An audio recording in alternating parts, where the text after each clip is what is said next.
Okay. सेवा जोहार साथियों, जैसे कि वीडियो के स्क्रिप्ट में आपने ऊपर पढ़ लिया है कि नर्मदा नदी का ओरिजिनल ओरिजिन कहाँ से नर्मदा नदी को उत्पन्न हुआ। जिस जगह हम खड़े हुए हैं, आपने अलग अलग किताबों के अनुसार, अलग अलग इतिहासकारों के अनुसार आपने देखा कि किसका कहाँ पर है, लेकिन आदिवासियों की जो मान्यता है, आदिवासियों में जो गौंड कम्युनिटी है, गुणमाना को मानने वाले जो लोग हैं, जिनका ये राजा महाराजा, जिस जगह हम खड़े हैं ये अमरकोट है, और अमरकोट में जिस जगह हम जहाँ ये खड़े हैं कोयामुरी द्वीप है, और इस जगह जहाँ हम खड़े हैं यहाँ गुणमाना के महाराजा करण शाह मंडावी और उनकी जो पत्नी है मैनावती मंडावी, उनका जो गोंगो स्थल है और जो उनकी मान्यताएं हैं, जिनका ये गोंगो स्थल प्राचीन ये जगह है। अब इस जगह में हम ये बता सकते हैं कि क्या क्या है, लेकिन कई लोग जो इनके बारे में नहीं जानते, कुछ भी नहीं समझते, उनके द्वारा मन घड़क कई सारी चीज बताई गई। जिस जगह हमने ये देखे यहाँ ही कहीं नर्मदा नदी का उद्गम हुआ है। इस जगह से जो पानी है जमीन के अंदर से, ये बाजू में हमारे गोंगो स्थल है, यहाँ पर जाता है सावन के महीने में, एक दिन के लिए ये फुल होता है पूरी प्रतिमा, और यहाँ जब ये फुल होता है तो इसका पानी आगे कुंड में जाता है, कुंड से आगे जहाँ पर बाकी लोगों ने जो नर्मदा नदी का दिखावट के लिए बड़ा कांच वाँच लगा के फला ढकाना प्रतिमा नए नए मंदिर बना के जो बता रहे हैं, उसको बोलते हैं नर्मदा नदी की। यहाँ बनाया कुछ नहीं गया, बनाया है, यहाँ को साबित करने की जरूरत नहीं है, बाप दादाओं ने सैकड़ों साल पहले ही बना के गए हैं।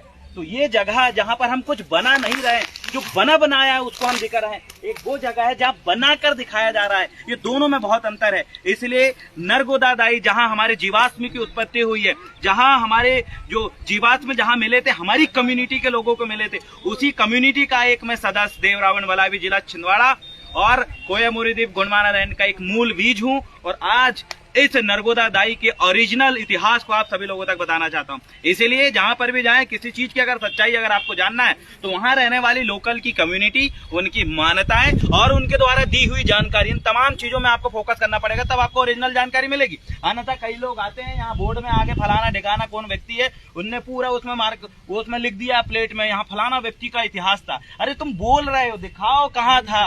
हमारा तो जमीन के ऊपर चिल्ला के बोलती रानी मैनावती मंडावी और राजा करण शाह मंडावी जी का जो स्थल है वो हमारा चीख के बोल रहा है कि हम यहाँ हैं या फिर हमारा इतिहास है। ऐसा बता नहीं रहा है, वो दिखा रहा है।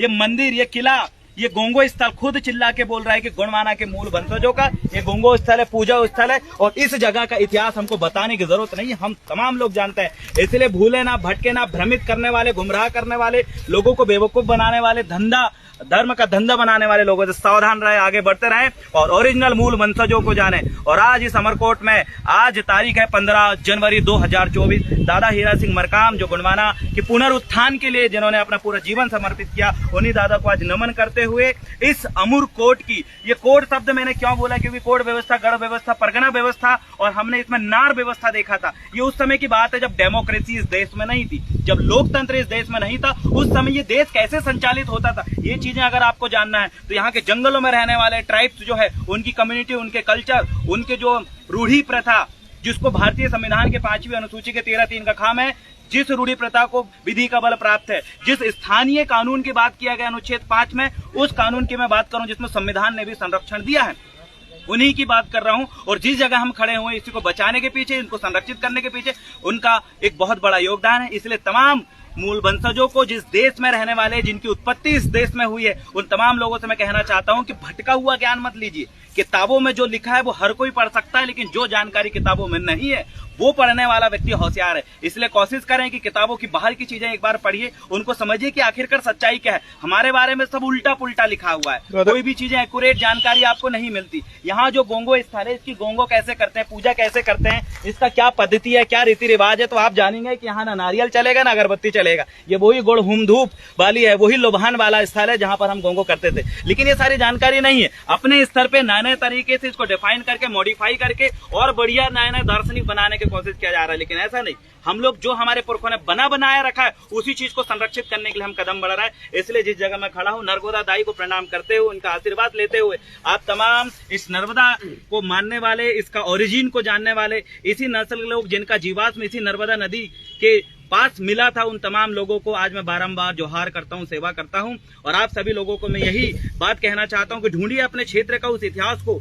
उसे भ्रमित करने से पहले, तोड़ने से पहले, उसको गुमराह करने से पहले आप उस तक पहुंचे और उसको संरक्षण करना आपका काम है। यही गुणवाना समग्र क्रांति पुनरुत्थान का काम है। और यहाँ पर रहने वाले ST SC OBC के लोग जिनका DNA हमसे मैच करता है, जिनका DNA और हमारा DNA एक है, उन लोगों को भी आज जागना पड़ेगा कि आपका ओरिजिन यहाँ का 1950 के पहले का रिकॉर्ड मांगकर ही स्थायी जाति प्रमाण पत्र बनाया जाता है। आज आप डॉक्यूमेंटेशन की अगर आप बात करें स्थायी जाति की, उसके लिए आपको 50 साल पुराना वो लगेगा। लेकिन आप सोच के देखिए, जिनके पास स्थायी जाति प्रमाण पत्र नहीं है, जिनके पास मूल निवासी प्रमाण पत्र नहीं है, वो अपने आप को साबित नहीं कर पाते। क्यों? हमारे पास यहाँ जमीन है, जमीन के साथ साथ यहाँ का हमारे पास रिकॉर्ड है, तो हम मूल बीज हैं। और आज ST SC OBC जो मूल बीज है, जिनका DNA एक है, आज बिखरे हुए हैं। आइए अमरकोट में इस नर्मदा नदी दाई की सौगंध खाते हुए तमाम ST SC OBC के मूल बीज एकत्रित होइए। हम इस देश के मूल निवासी हैं और मूल निवासियों को अपनी मूल संस्कृति को, मूल व्यवस्था को बचाने का काम है। आज के समय में आपकी व्यवस्था, आपकी संस्कृति पूरी खत्म हो रही है। आइए एकत्रित होइए। जय सेवा, जय जोहार,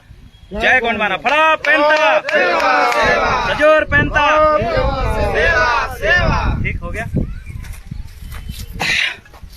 ये दिखा दीजिए, आज इस जगह हम खड़े हैं साथियों, ये प्राचीन किला, महल और ये जो बनावट आप देखेंगे यहाँ पर जो पीछे बनी हुई है, जब आप महाराष्ट्र के चंद्रपुर में जाएंगे, जहाँ पर मैनावती मंडावी महारानी थी, उनका जो मायका था, उसी जगह की जो पेंटिंग्स है, जो कलाकृति है, आपको पूरी समानांतर दिखेगी, एक सी दिखेगी। ये बहुत सारी चीजें हैं जो हमारे सामने चीख चीख के कहती है, लेकिन हम बहुत भोले वाले हैं जो हमारे इतिहास को नहीं जानते, हमारे कल्चर को नहीं जानते, हमारे अस्तित्व को बचाने के लिए हम लोग कदम नहीं बढ़ाते। और हमारा ये कर्तव्य। बहुत बहुत धन्यवाद।